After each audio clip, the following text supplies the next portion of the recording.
Hello, coaches, fans of coaches, graduates. Welcome, graduates, and congratulations. I am Coach Tony, the founder of Coach.me, and it is my pleasure to MC the 7th graduation we've run for Habit Coaches.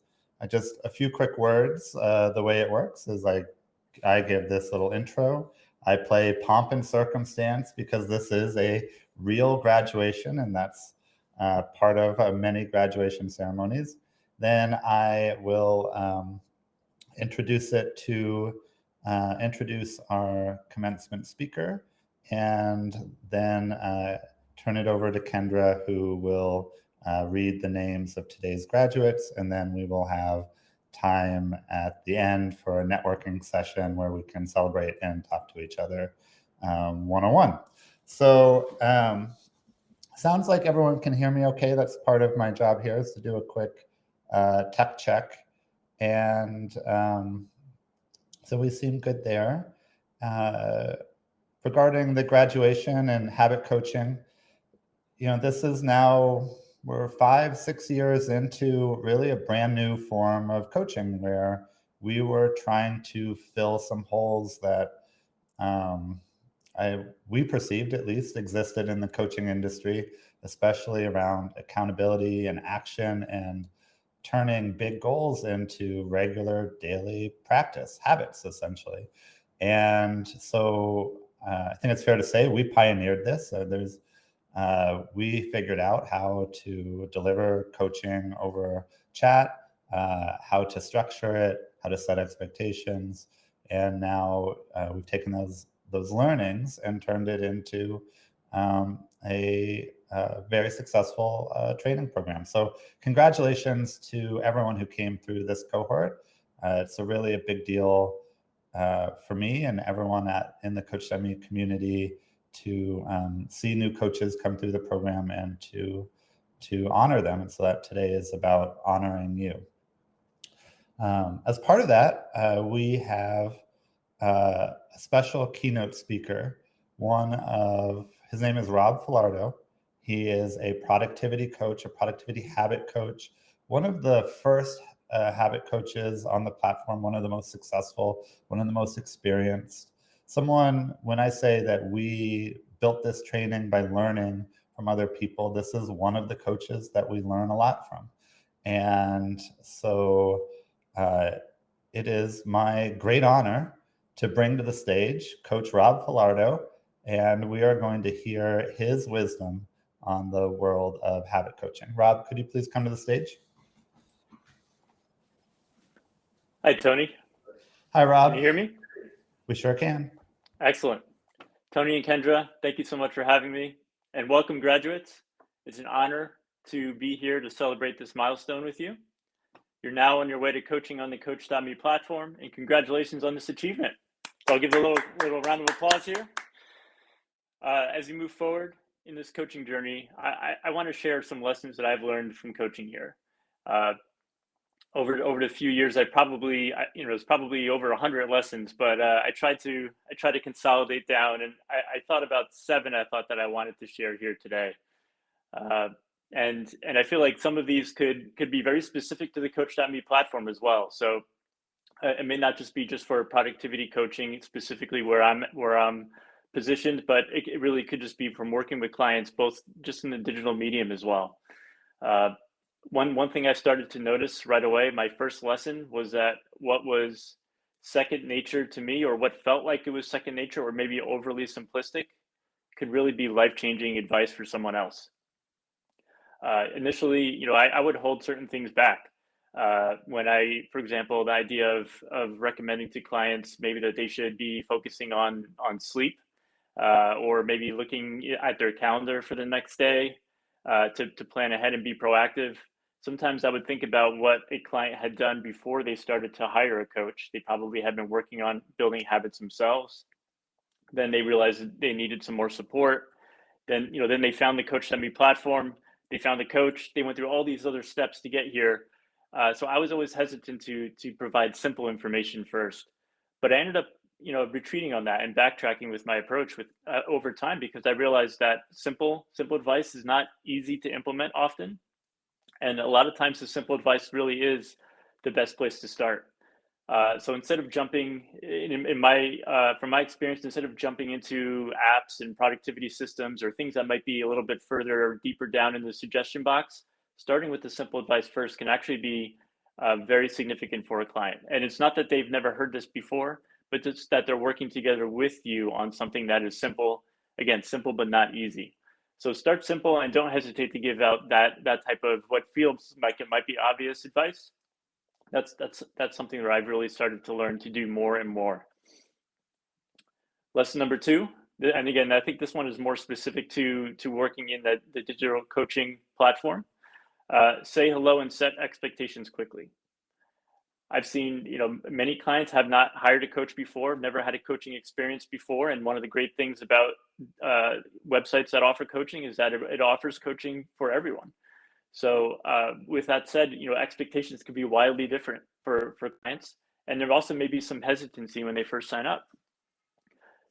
So I found that sometimes the speed of response for that very first touch point, when they signed up, they put in their credit card information, they chose you as their coach, then they're just kind of waiting. Some people may be hitting refresh on their browser, waiting to see like, oh, did they respond yet? They haven't responded. Did I make the right choice? And so whenever possible, I try to be able to respond to at least say hello, even if if I'm not physically at my desk and I'm able to respond with like a full length, review of what they've shared. I want to at least say hello and that I'm looking forward to discussing further with them, later on that day. Some kind of message to at least put them at ease. And I feel like that plus setting any expectations as soon as possible with what your style of coaching is. If you can provide that up front, that can also really help determine whether you have a good match with someone up front. So one last item related to that, if you have any chances to be able to get a little bit of FaceTime with that person, even if it's over like a quick free call, just to say hello, I feel like that can also be a really good accelerator to really deepen the relationship with the client and determine whether or not you have a good fit right up front. Lesson number 3, you don't have to be perfect to be the perfect coach. And the reason why I bring this up is because I feel like as coaches, and this is definitely something I've kind of wrestled with before, there's this pressure to feel like we have to have everything together. We have to, especially in the area where we are coaching, we're being positioned as an expert. And there is a pressure to feel like you have to have everything figured out. You have to have all the answers.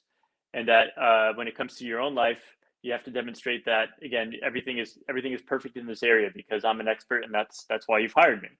But I've actually found that it can be relieving, I think, both for the client and for the coach to be transparent around struggles that you're having as well, even if it's in the same area that where you're working on. It actually helps you work and almost like be in the trenches with your client to share and swap challenges, but then also share solutions. And just by I feel like by opening up about what your life is really like and what you're really struggling with as well, and maybe even sharing, like, for example, a weekly review of all of uh, the positive things and then all the challenges and the next steps you want to approach, that I think that puts clients at ease too, because it's not just them who are struggling. They realize that it's kind of a universal struggle. We're all working to build up these habits together, and they're not easy. And I think sometimes that also helps build a greater bond between you and your clients. So again, don't feel pressured that you have to be perfect in order to be a great coach. And one last thing related to this too, I also find that sometimes just being a coach for others can really build your own accountability in these habits, because just because you don't have to be perfect, you still have to be trying really hard and you still have to be giving it a lot of attention. So I feel like there is a reciprocal amount of accountability where just being accountable for others in turn will also make you be a lot more accountable for yourself. Lesson number four is be patient when clients become passive. There are times in this digital coaching platform where clients can kind of go dark or stop responding for a while. And one thing I want to express here is that it's probably not. I would say it's not your fault. There is almost I don't know. I see it happen quite a bit. However, it's only for certain periods. So in other words, they may sign up, feel like they achieved something there, and then forget about it for a little bit. But then a couple weeks later, they may come back and say, thank you so much. I've read everything you've shared. I'm ready to start now. I've had some clients that have deleted the app off their phone accidentally or got a new phone, and there was a technical limitation that prevented them from responding.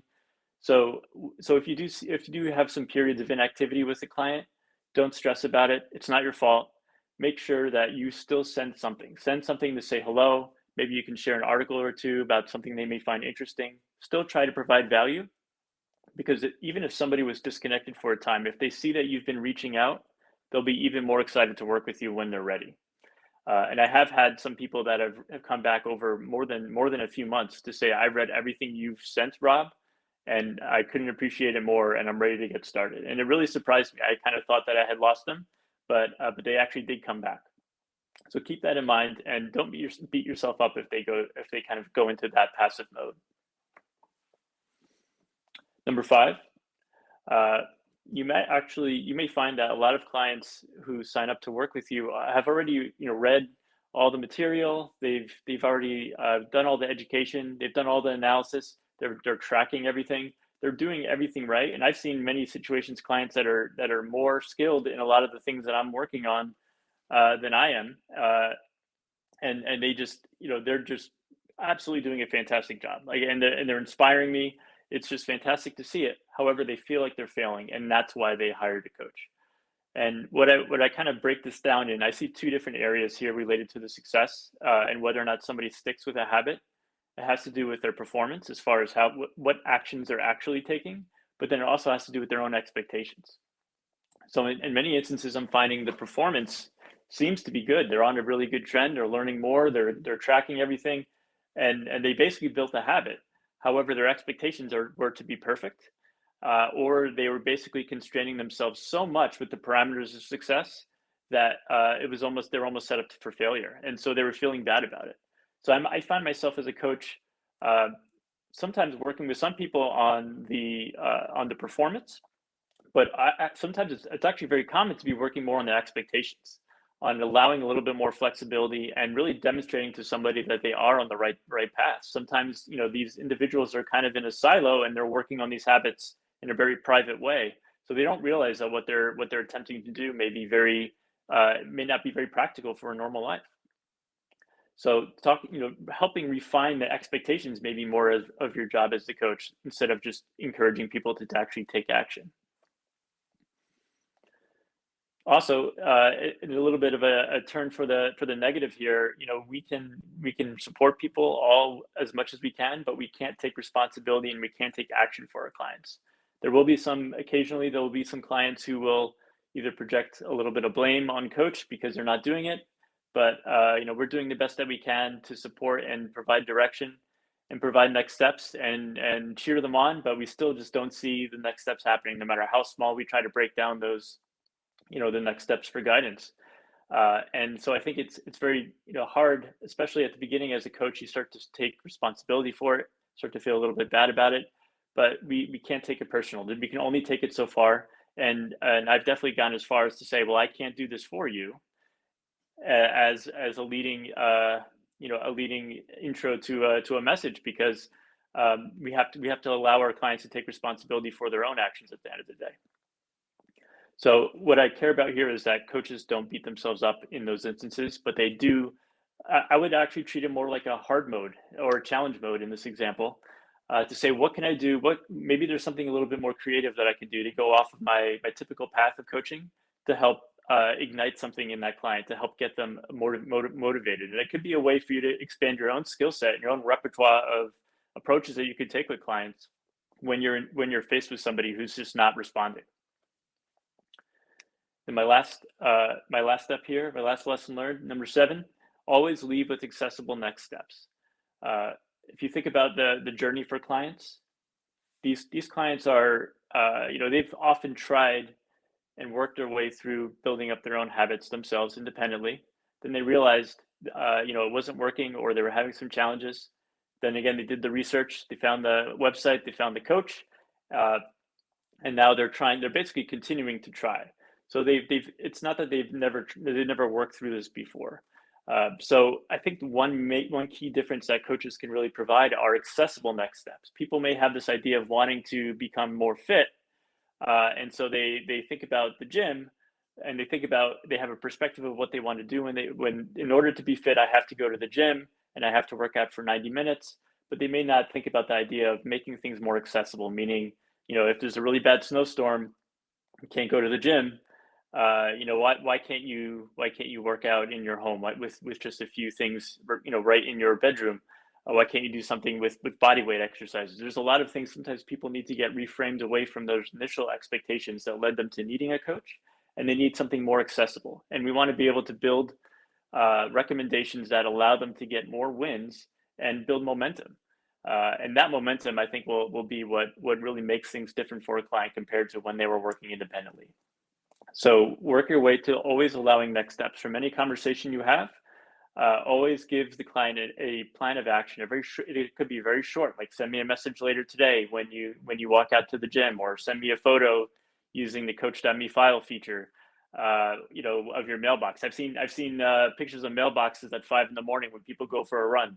You can use this platform to make it fun for clients, and they think of it like a game too. So these are definitely the advantages of being able to coach on a platform like this. And if you can really zero in on some foundational habits or keystone habits, such as getting up earlier to allow other things to happen, you can really start a snowball effect of positivity for the client. So hopefully these lessons were helpful for you and spark some ideas on your end on how you want to be coaching clients on this platform. Best of luck to all the recent graduates, and looking forward to seeing you in the Coach.me community. Rob, that was amazing. I mean, I loved hearing that. I know I've heard parts of it from you in the past, but that was such, gold, hard-won wisdom from having done this for a long time. I so appreciate you coming and sharing that with us. And of course, we will share it more broadly with the whole community, even for the people who aren't here with us today. So, Rob, much appreciated. And thank you for being here. And I'll let you step back from the stage and invite Kendra on stage to celebrate our graduates. Hello, Kendra. Hi, Tony. Thanks so much. And thanks, Rob. As Tony said, I've had some of these conversations with you before, but it was a lot of fun to hear them again and hear them encapsulated in a nutshell. So I hope, I think this was right in line with what the folks in the cohort wanted to hear. So thanks so much for taking the time to share such a well-crafted message. So now we get to my favorite part of today. I'm delighted to introduce our 7th cohort of the Coach.me Habit Coaching Certification Program. These coaches have studied and practiced and can guide their clients through harnessing momentum to make positive changes. Let's recognize these outstanding graduates.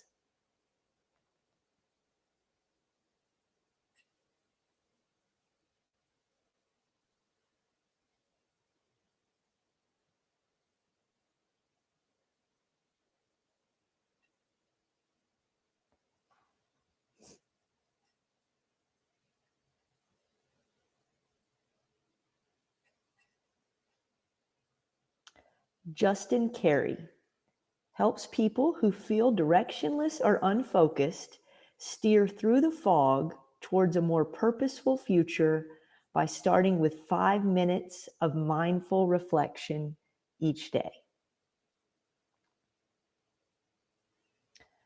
Tanya DeRitter guides aspiring and new founders in building a meaningful business that brings them freedom and impact by starting with the keystone habit of setting priorities for the day.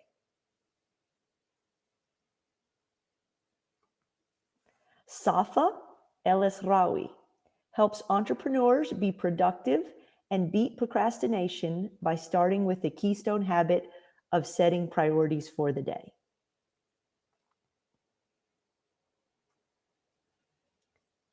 Dawn Grossi helps obligers and people pleasers with mindfulness for and towards themselves by starting with 5 minutes of breath work each day.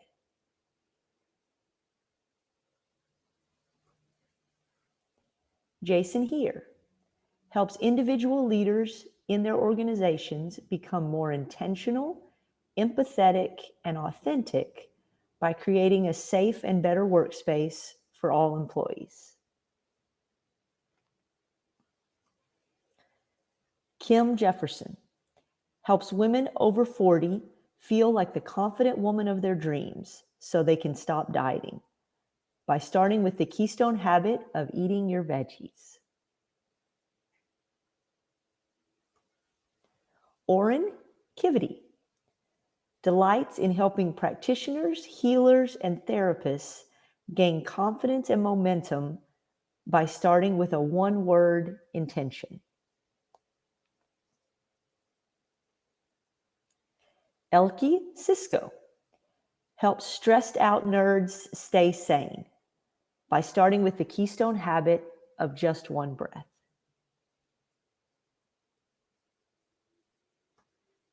Mel Smeal helps outdoor lovers to find more time, motivation, and support to enjoy the benefits of nature by starting with bringing the outdoors inside.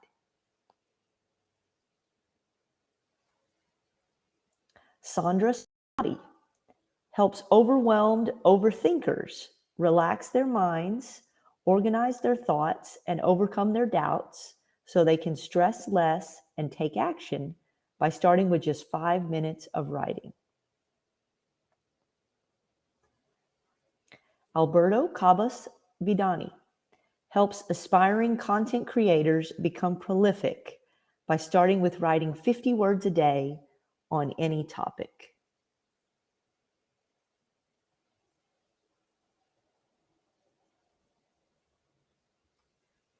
All right, congratulations again to our newest habit coaches. I'm so excited for you. It's always a lot of fun to read your profiles and think about each of you. I'm so proud of all the work that you've done these last more than 2 months. This has been officially our longest cohort, so I've had extra time with this group. It has been a lot of fun. I look forward to continuing to connect with many of you. And thank you all for joining us today. I know we have a few guests in the room as well for helping us to celebrate the hard work of these outstanding coaches. Make sure to click over to the networking area. That's the fun part of today, is the chance to talk to the other coaches, and I'll be there, and Kendra will be there as well. So thank you, and that's the end of the official ceremony.